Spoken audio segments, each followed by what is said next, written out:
Now, back to more of Behind the Scenes at the Hanover Theater. And your host, Lisa Condit. Thank you for tuning in, everybody. I'm pleased to be here with Paul Sinclair from Get the Let Out, which is returning by very popular demand to the Hanover Theater and Conservatory for the Performing Arts. They're coming November 7th. That's a Thursday night. And, you know, everybody is going to be getting their Led Zeppelin on, right? Absolutely.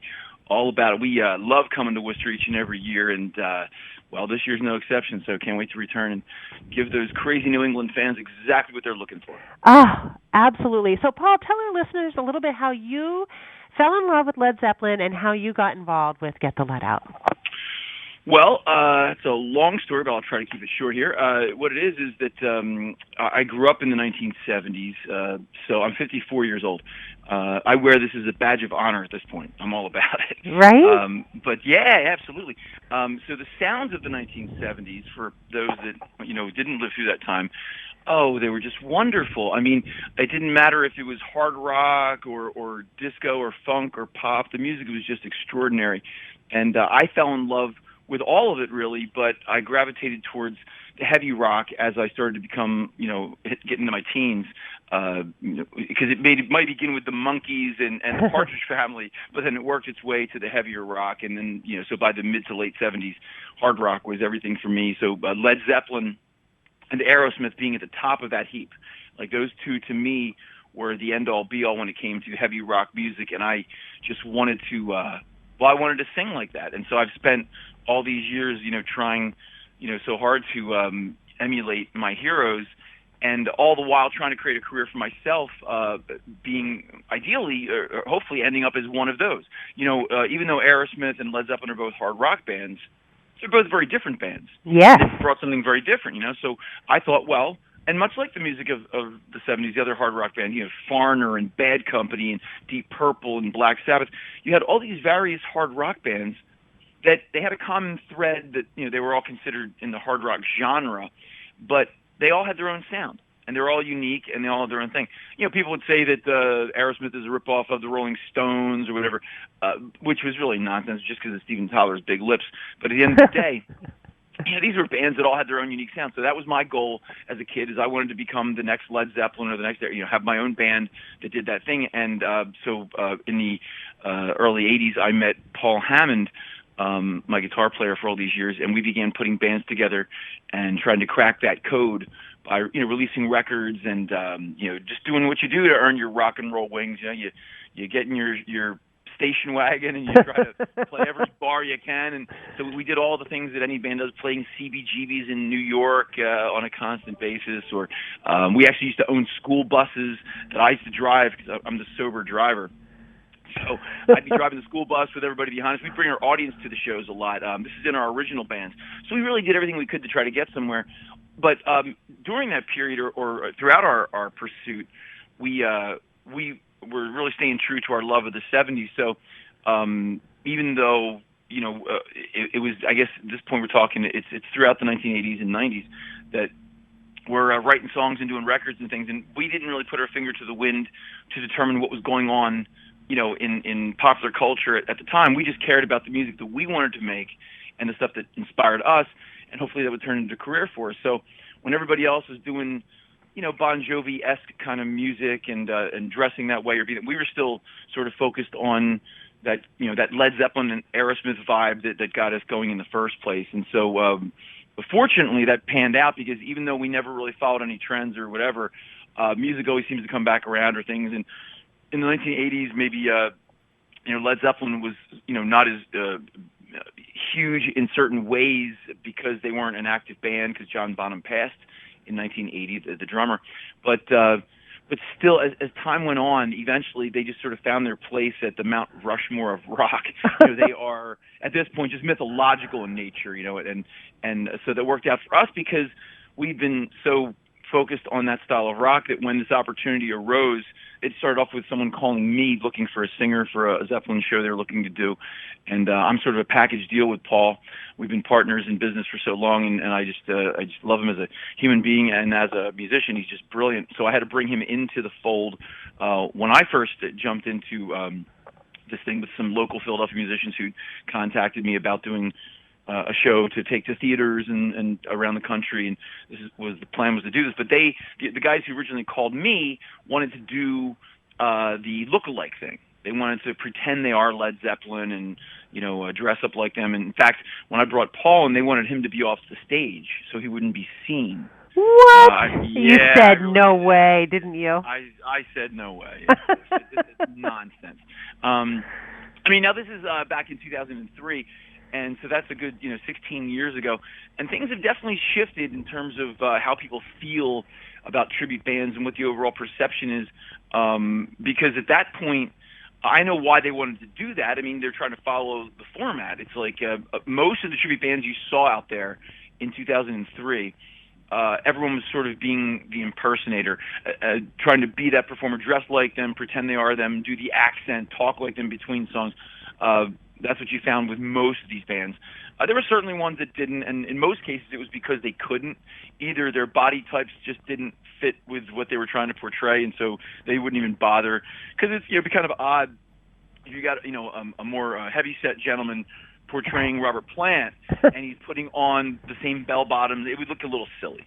So in those cases, I think guys didn't try to do the look-alike thing because they couldn't. But so much more emphasis seemed to be on the look than the sound. And this is where, I'm not going to sit here and take, full credit for the success of our group here, but certainly the vision and how we approach it, I think, is a really big part of it. And the thing that I brought to the table big time and was really just imperative for me was that I did not want to be an impersonator. I did not want to pretend I'm Robert Plant. And I remember a friend of mine in the early 2000s turned to me and he was telling me, hey, man, you really got to check out this band called the Fab Faux. They do the Beatles, and he knew I liked the Beatles. I'm not, I wasn't obsessed the way I was with Zeppelin, but I love the Beatles, and certainly know what, without the Beatles, we have none of this. They changed everything for us. So he said, you really got to check out this band called the Fab Faux. They do the Beatles, but the way they do it is they, first of all, they're professional musicians. They're all guys like Jimmy Vivino from Conan O'Brien's band on guitar. Will Lee, the bass player from David Letterman's band, is on bass, and all these really extraordinary musicians that have day gigs on television or are session guys in New York.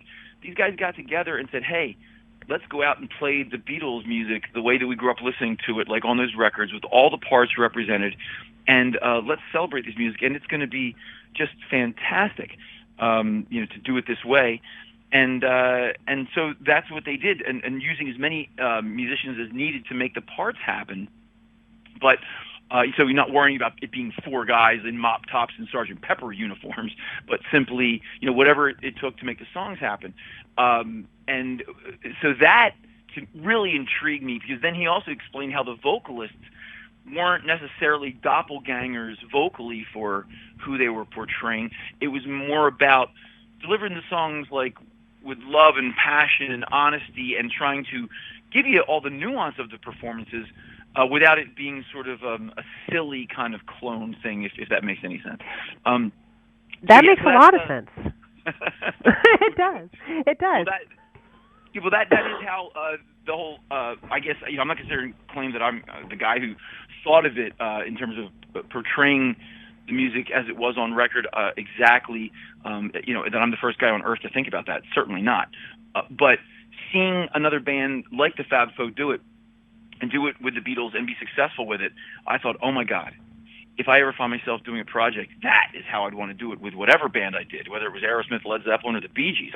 I wanted to sound like, what we grew up listening to, because I always say, and, I've been trying to make this point forever, it bears repeating, and even if it didn't, I would anyway, and that is that this music, we have been literally trained as a culture in America particularly. But since recorded music has been around, I think the world really, but America is a great example.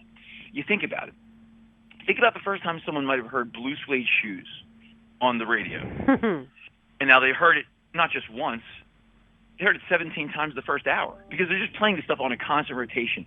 And, we've all heard the stories, and I remember when My Sharona came out and how they played that every 10 minutes. You heard these songs over and over and over again. And then what did you do? Well, you found yourself humming the songs now because you heard them so much and they're stuck in your head.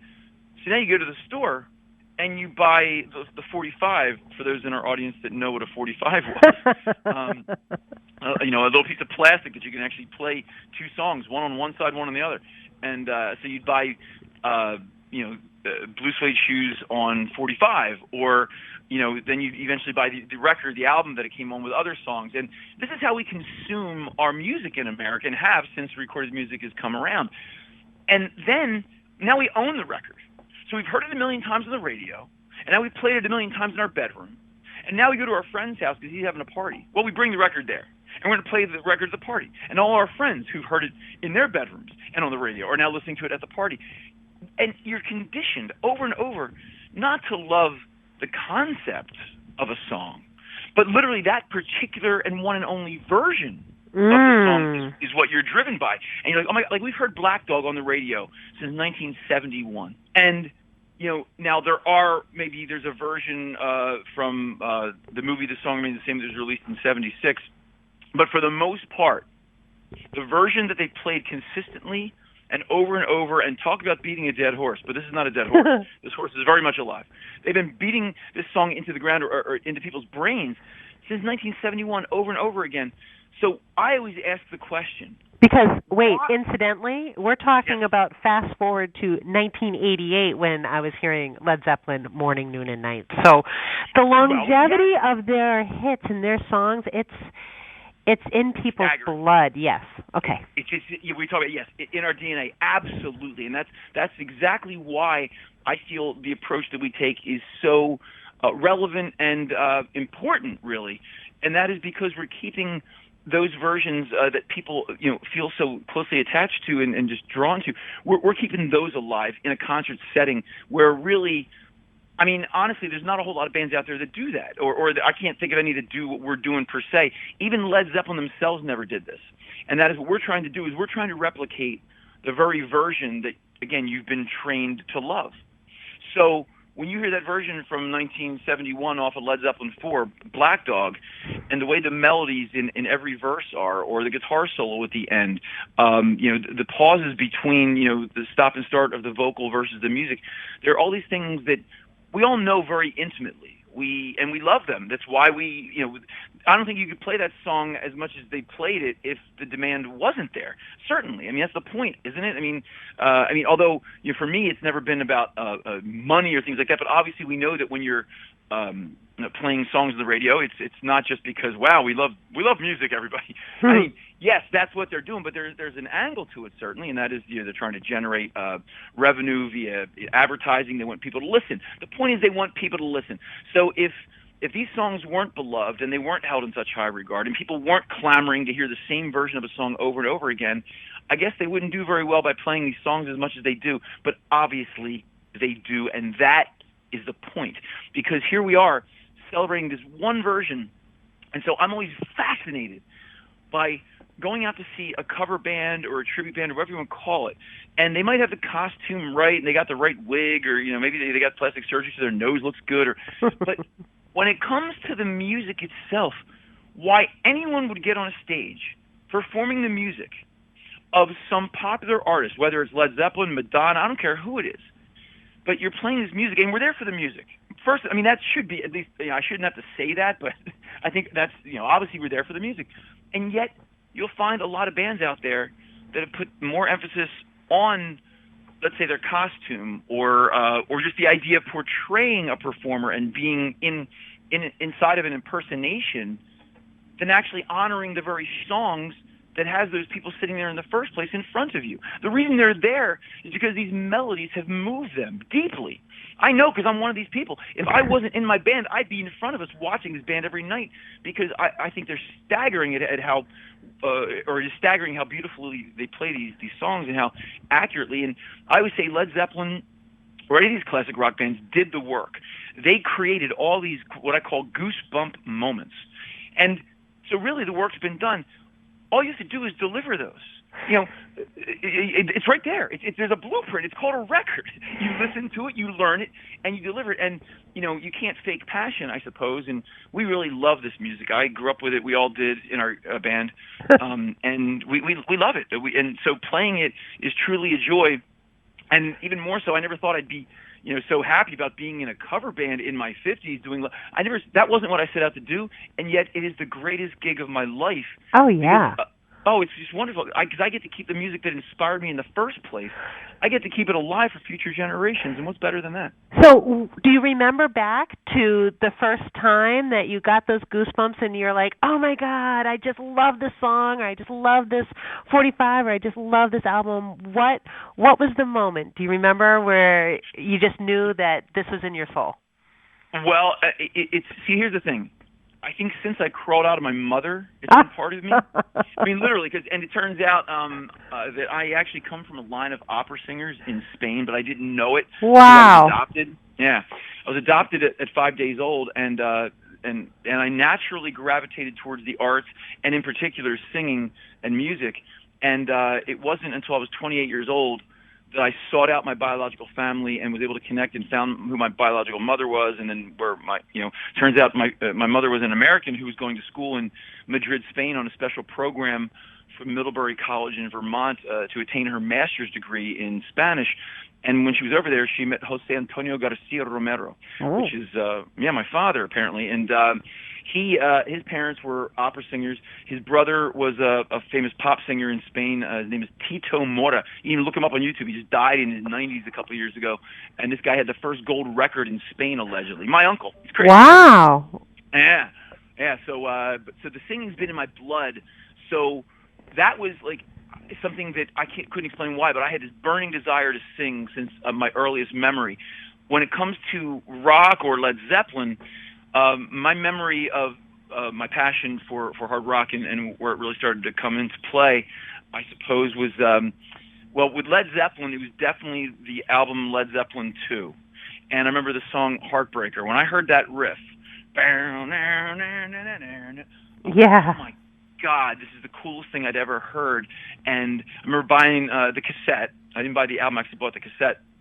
I had a cassette player to take around, and when I worked at restaurants, I'd bring it into the dishwashing room or whatever, and so I could play music while we're doing our job. And I loved hearing this stuff over and over, and I would play it over and over. And then again, just like I was illustrating before, it's not just you're bringing that cassette to a party. Now you're playing it at a party. A friend of mine got a car before I did, so he drove me to school. He had a cassette player, and I said, "Well, instead of giving you gas money, can I bring some music?" And it was just a natural part of life in that era. Was music was everything, and so when I heard Zeppelin 2, in particular, that certainly cemented my love of them, began my love affair, and then as time went on, it just got crazy as you're discovering. What? Zeppelin 1, 3, 4? So, you can't believe. If a band created one of those records, it would be mind-numbing, let alone all of them. It's insanity how prolific they were. Okay, so one last question. What's your favorite song to perform? Well, that's a multi-layered question because there's different approaches. Take for instance, Babe, I'm Gonna Leave You. Probably one of my favorite all-time recordings Led Zeppelin was ever involved with, because Robert Plant's vocal on that is just one of the most beautiful. He does have a beautiful voice, yes. Oh God! Now I'm going to tell you a little bit something funny about this, and that is that about a year and a half ago, Robert Plant did an interview around the release of his most recent record, and he was being asked about his career as a young man and finding his way and finding his voice. And he talks about how in the early days he really doesn't like his approach, and he didn't think he was really good at what, or he literally used the word horrified. He's horrified by certain performances, early performances of his, and one of them that he named by name is his performance on Babe, I'm Gonna Leave You. And really? Yes. And I won't use profanity on our airwaves here, but he literally said, and this is him speaking, not me, he said that when he hears that track, he thinks to himself, he should have just shut the blank up. Oh, my gosh. Then we would have been at a loss. We would not have even known. Right? So for everybody who's listening, we are talking with Paul Sinclair. He is with Get the Let Out, which is coming to the Hanover Theater November 7th. We are very excited. This is obviously backed by very popular demand. If you've been listening to Paul, you can see why, his passion, his enthusiasm, and obviously the talent gives everybody in the audience goosebumps. We are giving an advance to this performance, and tickets will be available for sale on our website starting in August. So, again, that's the Hanover Theater, spelled with an RE.org. Okay, Paul, we're running out of time. So any last words for anybody? Well, I've said this till I'm blue in the face, but I don't care because it's been so important to me in my life and my career, and that is New England. We love New England so much because one of the first areas outside of Philadelphia where we're from to really, truly embrace us. And I remember coming to Plymouth, Massachusetts back in like '06, and just, so we've been playing in Massachusetts and all around New England pretty early on in our career.